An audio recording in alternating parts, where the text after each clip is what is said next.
আসসালামু আলাইকুম। আপনাদের মাঝে আরেকটি সেটের সমস্যা নিয়ে হাজির হয়েছি এই মুহূর্তে। আপনারা দেখতে পাচ্ছেন এই সেটটির মডেল হচ্ছে পোকো X2।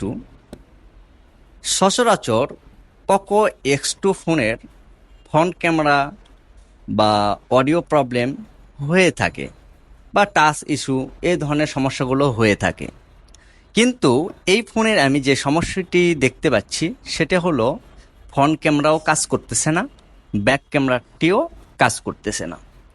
তো এখন এই মুহূর্তে আমাদের কি কাজটি করা উচিত?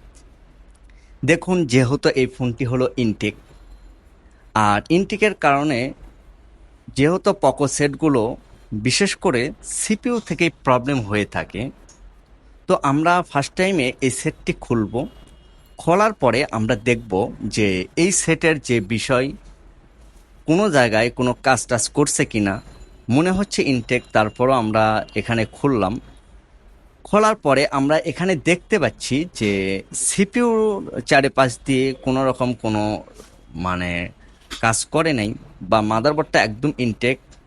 তো এখন এই মুহূর্তে আমরা সিপিইউতে চলে যাব আর সিপিইউটি রিবালিং করে ফেলব। এখন বিষয় হচ্ছে এই সিপিইউগুলোর কেন প্রবলেম হয়। আপনারা দেখতে পাচ্ছেন এই সিপিইউটি হচ্ছে পেস্টিং আইসি, আর এই পেস্টিং করার কারণে কিন্তু এই সমস্যাগুলো হয়ে থাকে।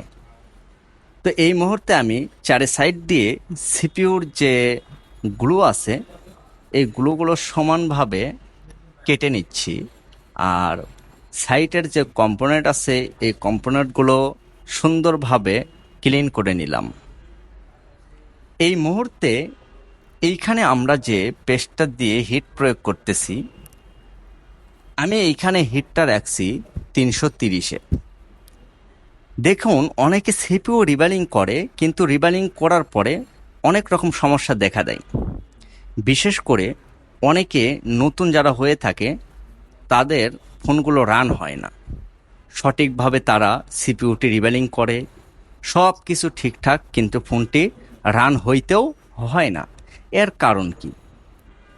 আমরা বিশেষ করে অনেক সময় হট এয়ারগান যেটি ব্যবহার করে থাকি, আমরা যে টেম্পারেচার যেটা ইউজ করব এটার সম্বন্ধে আমাদের কোনো আইডিয়া নেই যে আসলে সিপিইউতে কতটা হিট দেওয়া প্রয়োজন।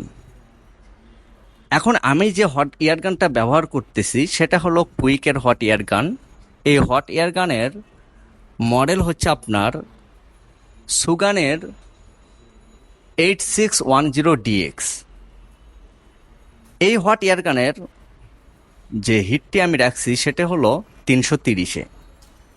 অনেকে প্রথমত এই ভুলটি করে থাকে, সেটি হলো অতিরিক্ত মাত্রায় হিটটি দিয়ে থাকে। তো এই হিট দেওয়ার কারণে হয় কি, সিপিইউটা উঠানোর সময় কিন্তু এই সিপিইউটি নষ্ট হয়ে যায়, যার কারণে আমাদের বিভিন্ন রকমভাবে সমস্যা দেখা দেয়। মনে হয় যে সেটটা রান হয়ে যাবে, রানিং সেন্স আছে, তারপরও কিন্তু রান হয় না। অনেকে হতাশ হয়ে যায়, যা আমার দ্বারা মনে হয় এই কাজটি হবে না, বা আমি এই কাজটি মনে হয় করতে পারবো না, বা এটা হয়তো বা মাদারবোর্ডে অন্য কোথাও সমস্যা। কিন্তু প্রথমত আপনি এই ভুলটিই করে বসে আছেন। তো এই ক্ষেত্রে আমরা সব সময় ভেবেচিন্তে কাজ করব, আর সঠিক ইনফরমেশন নিয়ে কিন্তু কাজগুলো নিয়ে এগিয়ে নেওয়া উচিত। এইখানে যে বিষয়টি আছে, আপনারা দেখতে পাচ্ছেন মাদারবোর্ডের এইখানে যে বল, অর্থাৎ যে লাইনটি আছে মাদারবোর্ডের যে লাইনটি আছে এই লাইনটি কিন্তু কেটে গিয়েছিল অ্যাক্সিডেন্টলি। তো এখন আমি কি করলাম, এই লাইনটি অ্যাক্টিভ করছি। এই লাইন ছাড়া কিন্তু ফোনটি রানিং হবে না। এই মুহূর্তে আমরা সিপিইউটিকে রিবালিং করার জন্য প্রস্তুত করতেছি, আর সিপিইউর ভিতরে যে গামগুলো রয়েছে এই গামগুলো ক্লিন করে নিলাম।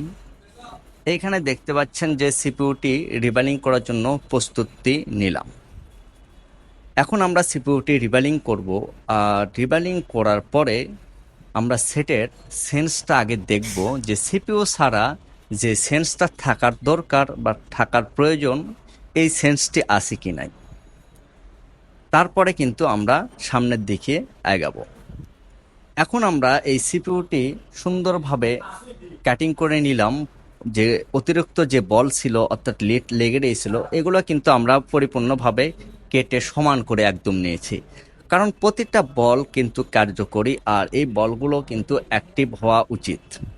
তো এই মুহূর্তে আমি সেটের সেন্সটি দেখব, সিপিইউ ছাড়া যে সেন্সটি থাকার কথা, সিপিইউ ছাড়া যে এই পোকো X2 এই সেটের সেন্স 2 3 তারপরে আবার পড়ে যাচ্ছে সেন্সটি, এরকম থাকা উচিত। তো যথাযথ এই ফোনের সেন্সটি ঠিক আছে, এখন আমরা সিপিইউটি লাগাইতে পারবো।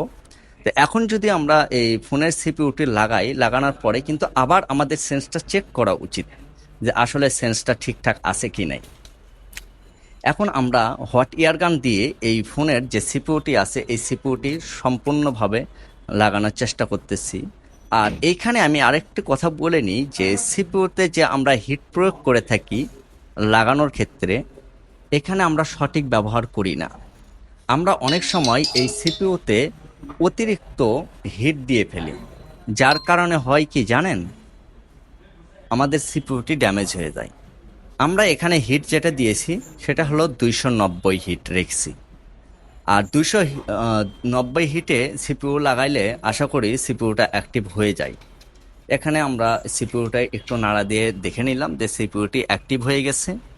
আর এখন আমরা এই সেটটি আবার সেন্সটা চেক করে দেখব যে আসলে ফোনের সেন্সটা ঠিক আছে কি না। তো এই মুহূর্তে আপনারা দেখতে পাচ্ছেন যে আমি এই ফোনের যে সেন্স আছে এই সেন্সটি চেক করতেছি। এখন আমরা দেখতে পাচ্ছি এখানে যে এই ফোনের যে একটা সেন্স থাকার দরকার ছিল 18 19 20 25 22 23, ঠিক এরকম একটা সেন্স এই ফোনে আছে। তার মানে পাওয়ার সেন্সটা একদম ওকে আছে। আর আশা করি এই ফোনটি এখন রানিং হয়ে যাবে। তো এখন আমরা এটা মাদারবোর্ডটা মোবাইলের বোর্ডের সাথে লাগাইয়ে দেখব যে এটা আসলে রান হয় কি না। তো আপনারা একটু ধৈর্য ধরে দেখুন কাজটি কিভাবে হয়।